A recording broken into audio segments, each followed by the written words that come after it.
The final leaders' debate took place this evening on the BBC, once again without the ALBA Party. Tonight we want to enhance the debate by giving Alex Salmond the opportunity to respond to the questions put to the other party leaders. Alex Salmond, good evening from independent Denmark. Good evening, Peter. Straight to the questions. The first topic of tonight's debate was lockdown easing and travel. Foreign holidays, yes or no? Well, no, not until it's safe. If we've learned anything about coronavirus over the last year, then as soon as you drop your guard, this is going to punch you in the chin. That's happened already, and we shouldn't be risking it happening again. Now, I know that lots of folk would like to go on holiday. They're dying to go on holiday. There's effectively 2 holiday seasons potentially missed. But the real issue is the safety of the population.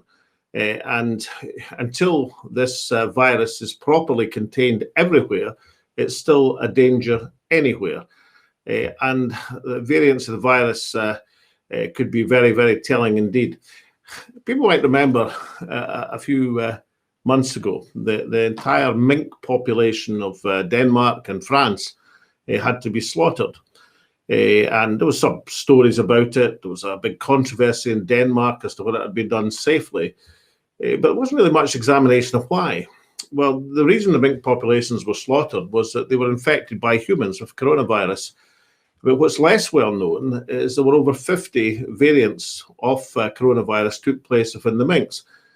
Some of these variants, potentially, if they got back into the human population, might have evaded the known vaccines. That's not definite, but that is at least a risk. It's an indication that in this virus we've been skating on very thin ice. It's already hit us. It's caused many tragedies across many countries.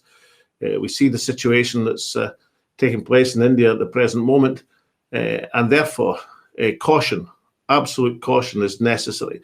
Where efforts should be going in, of course, and where they don't seem to be going in, is the international coherent effort to get this virus under control everywhere. Because if this virus is anywhere, it's everywhere. So caution is necessary if we're to avoid losing the very hard-won gains that have been made. Thank you, Mr. Salmond. Social care was next up. Increased pay for workers and a national care service were touched on. What is the ALBA Party position on social care?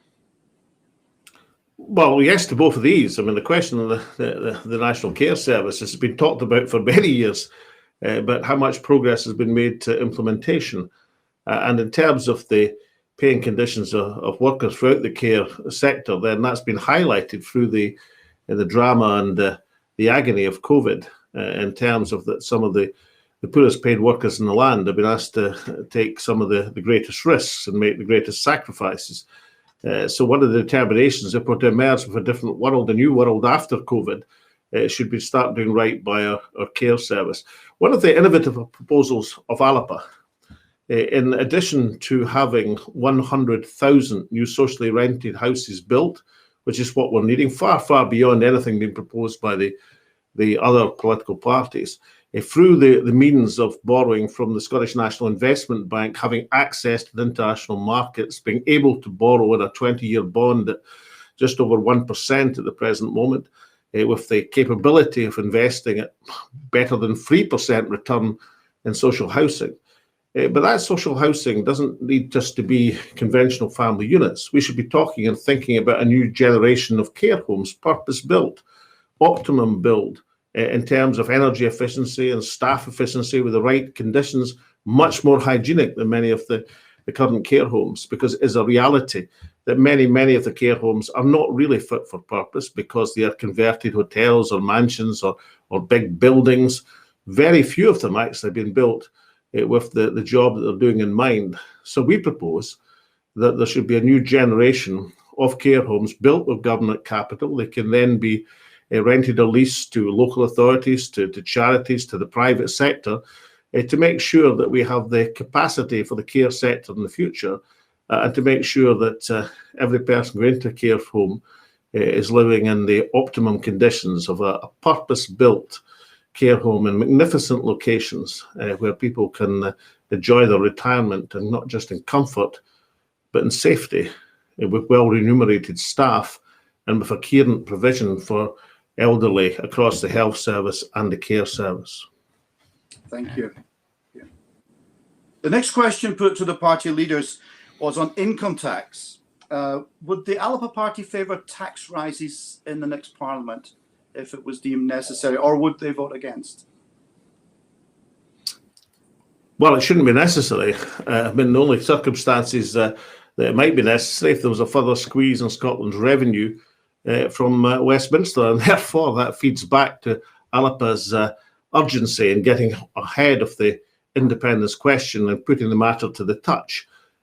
We do not want to be at the tender mercies of the London Treasury for any longer than is absolutely necessary, and that means getting on with independence. It was quite interesting that the subject matter of the Scottish Parliament being dependent on the decisions at Westminster in terms of the block grant, of worrying and thinking about a new round of austerity, without linking that to the very obvious question of the urgency of independence. If we want to get out of the Treasury more, then we have to go forward with independence. The innovative proposal on taxation itself from ALBA is to look at land value tax. Given what I've just said about the extent of the house building, socially rented and new generation of care homes, it's going to be absolutely crucial that we have the land to develop them on, which means we must avoid land banking, we must avoid the escalation of land prices as this great new generation of ambition in house building takes place. And therefore, the land value tax is an introduction of a tax to stop the hoarding of land, not aimed at family farms or people like that, but a tax aimed to stop the hoarding of land and the escalation and inflation of land prices that is the result at the present moment. I mean, Scotland as a country has many great resources. Our land is a key resource. And it's far, far too valuable to be allowed for it to be rationed for private profit. Therefore, a land value tax is needed to keep the land flowing for the ambition and extent of the house and home building that ALBA wants to undertake. Very good. A new yacht named after Prince Philip has been suggested. Is this £200 million well spent? And what does ALBA, or where does ALBA stand on the future of the monarchy?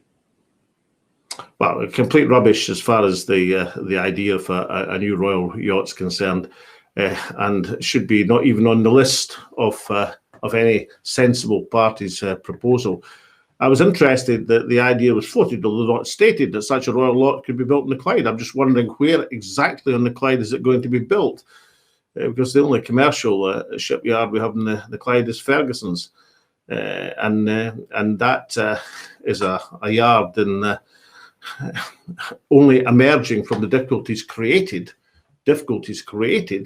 by CMAL and their extraordinary revisions of designs, which have left the two ferries being built there. You know, what we should be concentrating on building is we should be concentrating on furnishing our islands with the ferries that they require.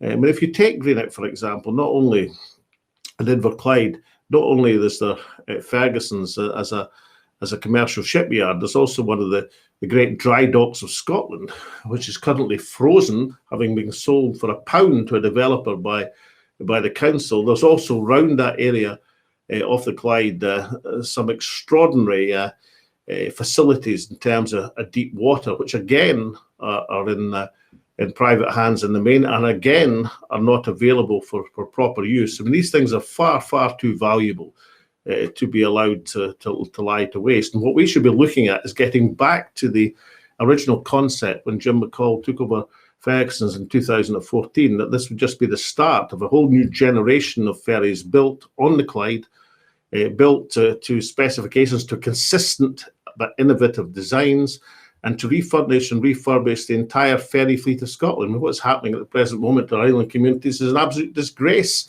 because the ferries are breaking down, they're not fit for purpose, they can't stand the the weather and inclement conditions, because these are ferries which should have been refurbished and replaced some considerable time ago.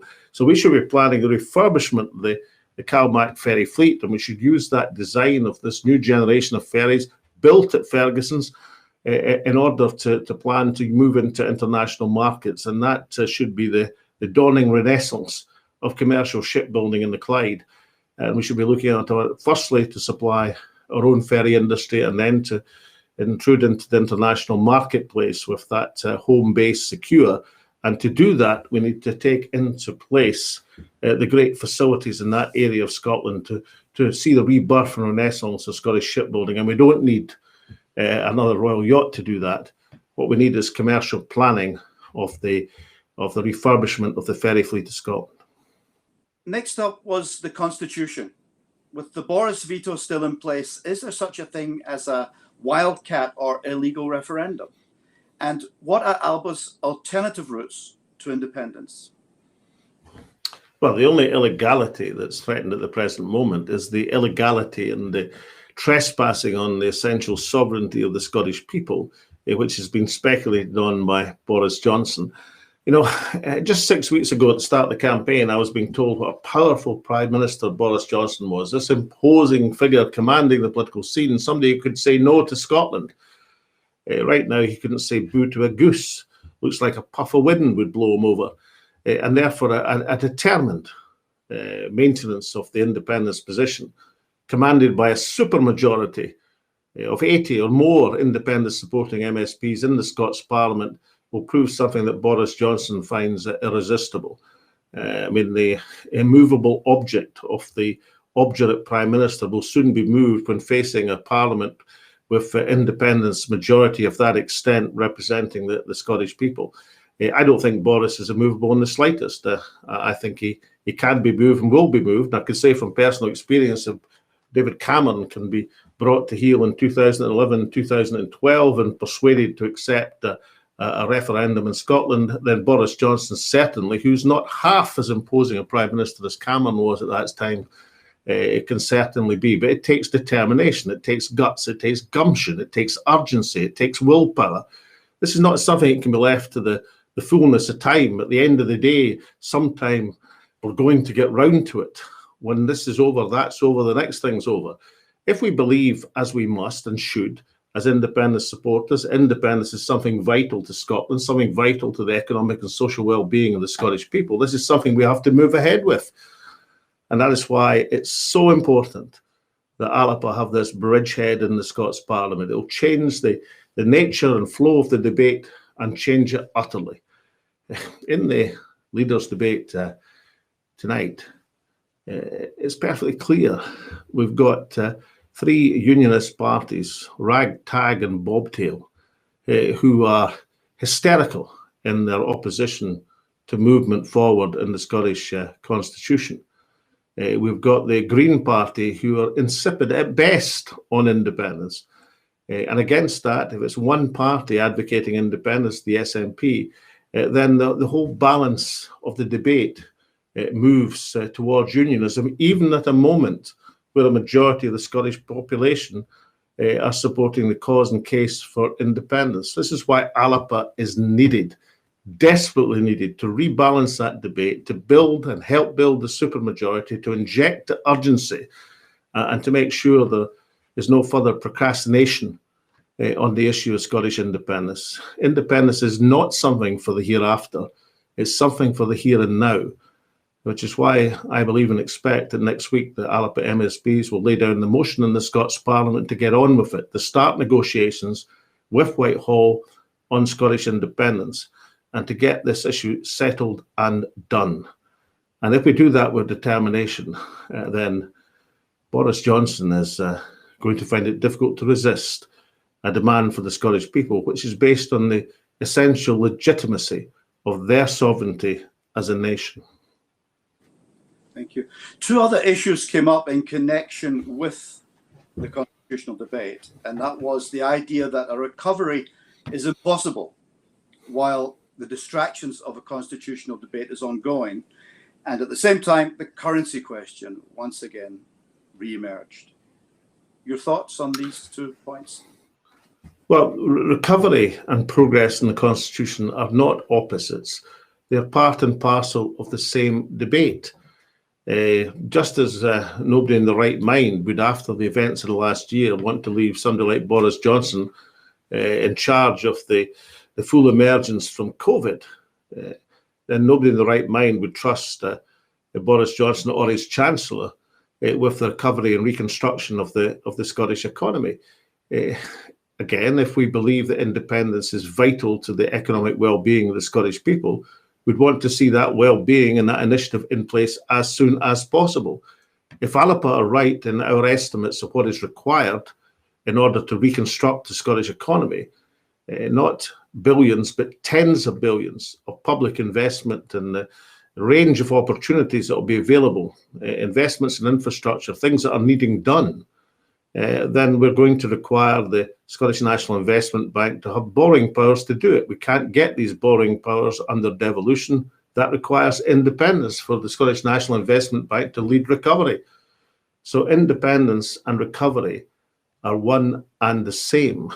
Independence and the powers it will give us is essential to secure recovery.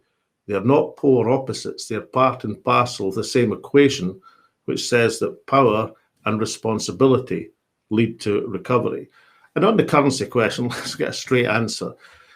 We have to learn lessons from 2014. As First Minister, I made a fair offer to then Chancellor George Osborne and said, let's have a currency union for continuity purposes. At that time, we were expecting our neighbours in England to be part and parcel of the single market of the European Union, and we'd transition to being a European Union state alongside them, with them remaining our dominant trading partner for the foreseeable future. Therefore, it made sense. There was a logic in sharing a currency and sharing a monetary policy. But that offer of sharing that asset and therefore sharing the liabilities of the state was flung back in our face. And not just by George Osborne, but by the leaders of all of the unionist parties. They thought it was a great trick to try and confound the independence movement. Now wind the clock forward to 2021. The world has changed, and the approach of independence campaigners must change to meet the new reality. It is clear that a Scottish currency is now an urgency. We'd want the Scottish currency as quickly as possible. We're at a historic period in world economics with interest rates at rock bottom levels. You'd want to be able to take advantage of that by sensible borrowing in the international marketplace in order to finance the reconstruction of the Scottish economy. You'd want to be in a position to do that from a zero debt position. That is why we're proposing a clean break. That is to say, no acceptance of the liabilities of the state and no demand for a share of the monetary assets of the UK. It is a different situation from 2014. The vast bulk, of course, of the borrowing that's been done through the period of austerity after the banking crisis, and particularly through this pandemic, 90% of it is actually funny money borrowing. That is to say, it's quantitative easing. That's to say that the Bank of England is printing money, that the state is borrowing from itself. The Treasury is borrowing from the Bank of England. By definition, that's a zero-sum game. If Scotland were to accept a share of the liability of the Treasury borrowing, they'd be accepting a share of the assets held by the Bank of England against that borrowing. Therefore, much, much more simple to pursue the ALBA proposal of a clean break settlement, which will take Scotland with its new currency, using sterling as a valuation of assets and contracts over a period of time, but nonetheless of a currency established as quickly as possible. That is a position which fits the modern age. It's a position that will give us the maximum flexibility in that process of reconstruction of the Scottish economy. And it's time for a decisive position on matters such as this. Now, of course, that is ALBA's contribution, one of our contributions, along with our position on Europe, our position on borders, our position on economic reconstruction. It's contributions that we are making to the independence debate to build that framework for independence that the people know has to be there.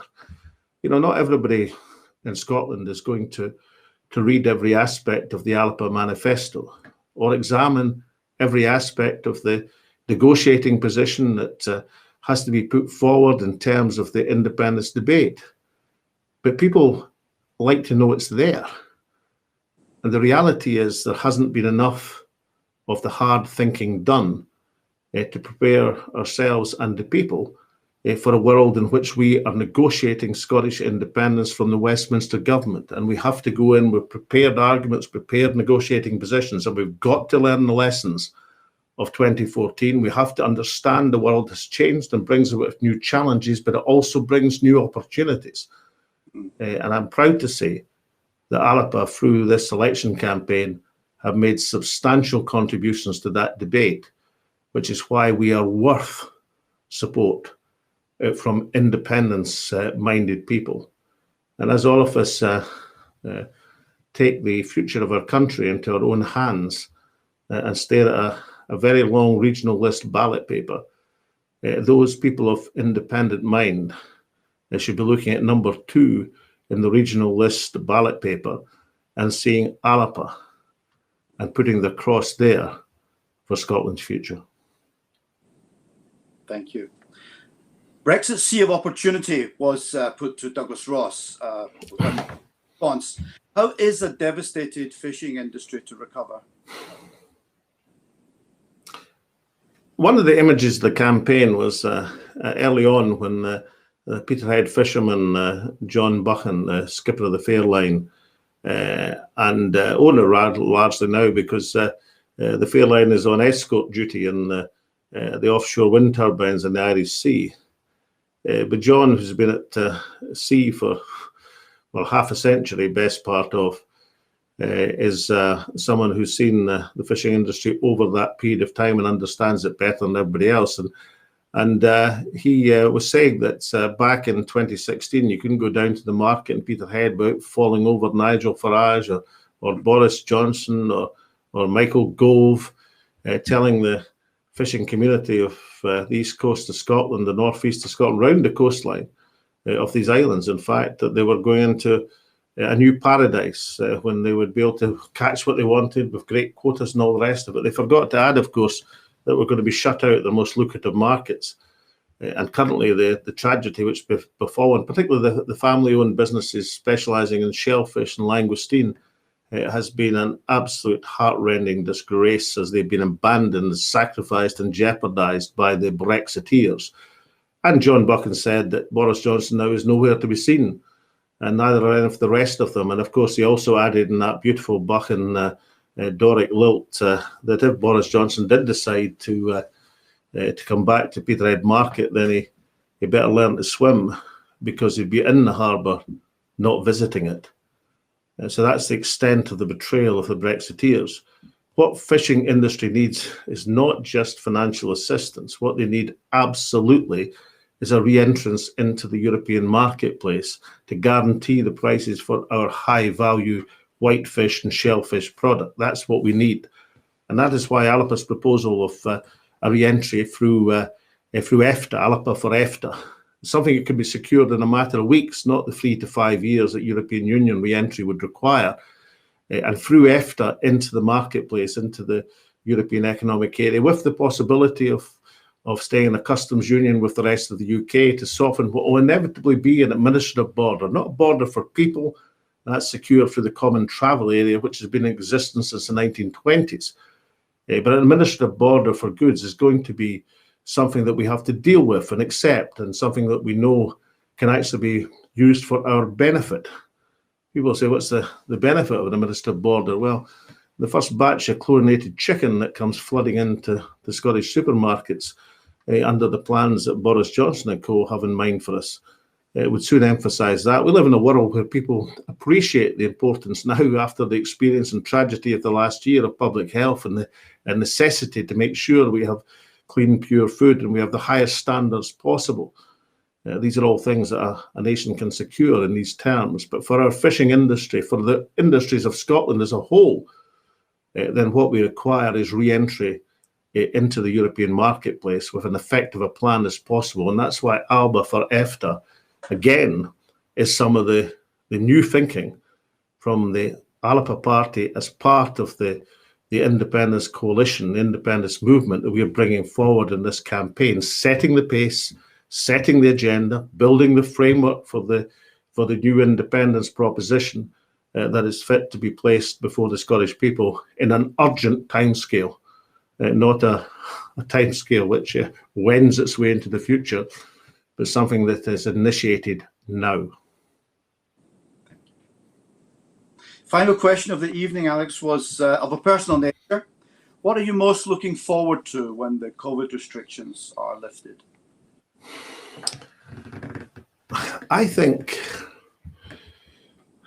it's more sociability with family and friends, and I think most people will have missed or found awkward, some more than others, of course, in terms of the isolation, which is so much part of human loneliness and difficulty. But all of us are going to benefit enormously from, in a metaphorical and a literal term, the warm embrace of companionship. We're going to look forward to that and embrace it again. So I'm looking forward to that, as are we all. I'm looking forward to getting back in the golf course and taking a bit of this weight off, and maybe sinking a few putts and being able to enjoy a dram in the 19th hole. Excellent. Alex Salmond, thank you for your time, and thank you for answering the debate questions this evening. We hope we've enhanced the debate for viewers. Many thanks indeed.